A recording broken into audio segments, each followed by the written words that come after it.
مولاي صل وسلم دائما أبدا على حبيبك خير الخلق كلهم. یہاں نوجوان ہیں اور بڑا قد کاٹ ہے اور بڑے بڑے سمجھدار لوگ ہیں، گرمی آتی ہیں تو شارٹ کپڑے پہن کے گھومتے ہیں.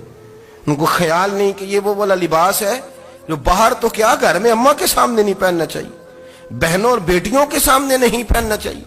آپ کی گفتگو میں شرم و حیا ہو، آپ کے لب و لہجے کے اندر حسن ہو. آپ کو پتہ ہے نبی پاک صلی اللہ علیہ وسلم نے فرمایا میری امت میں سب سے زیادہ حیا کرنے والے عثمان غنی ہیں. عثمان غنی سب سے زیادہ حیا کرنے والے. آپ فرمایا کرتے تھے جب سے حضور کا چہرہ دیکھا ہے میں نے کبھی اپنی شرمگاہ بھی نہیں دیکھی، میں نے آنکھوں کا وضو نہیں توڑا، اور جب سے حضور کے دست مبارک میں نے بیعت کے لیے سیدھا ہاتھ بڑھایا تو پھر سیدھا ہاتھ میں نے کبھی گندگی کو نہیں لگایا. حیا تھی. آپ باتھ روم کے اندر بھی غسل فرماتے تھے تو کپڑوں سمیت کرتے تھے.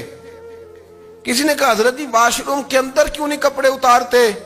آپ فرمانے لگے باہر بندوں سے حیا کرتا ہوں، اندر جاتا ہوں تو رب سے حیا آنی شروع ہو جاتی، وہ تو دیکھ رہا ہے نا.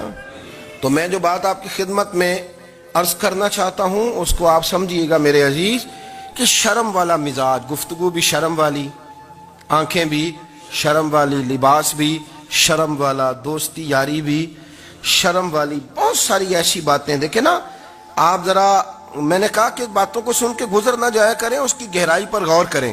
حضور علم کا سمندر ہے، سرکار سے زیادہ علم دنیا میں کسی کے پاس موجود نہیں ہے، اور صحابہ کو موقع ملا ہوا ہے اس سمندر سے فیض لینے کا. لیکن ان کی حالت یہ ہے کہ حضرت علی المرتضیٰ فرماتے ہیں 14 دن گزر جاتے. حضور سے کوئی سوال پوچھنا ہوتا تھا پر میں شرم کے مارے نہیں پوچھ پاتا تھا. 14 دن بخاری شریف میں موجود ہے.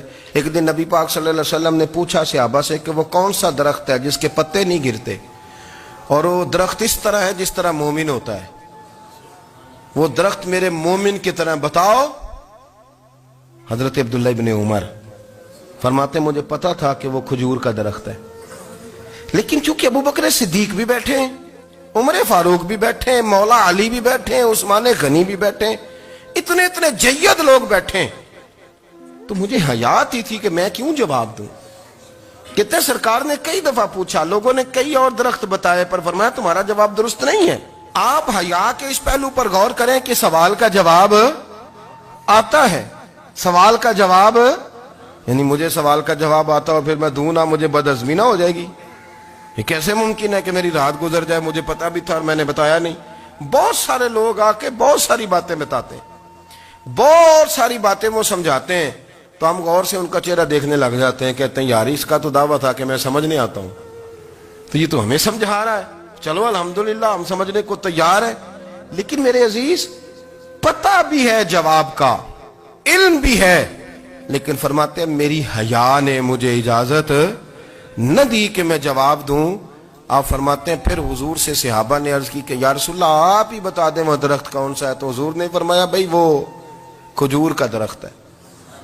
تو آپ فرماتے ہیں میں دل میں کہہ رہا تھا کہ الحمدللہ میرا جواب درست ہے، حالانکہ میں نے جواب دیا ہی نہیں.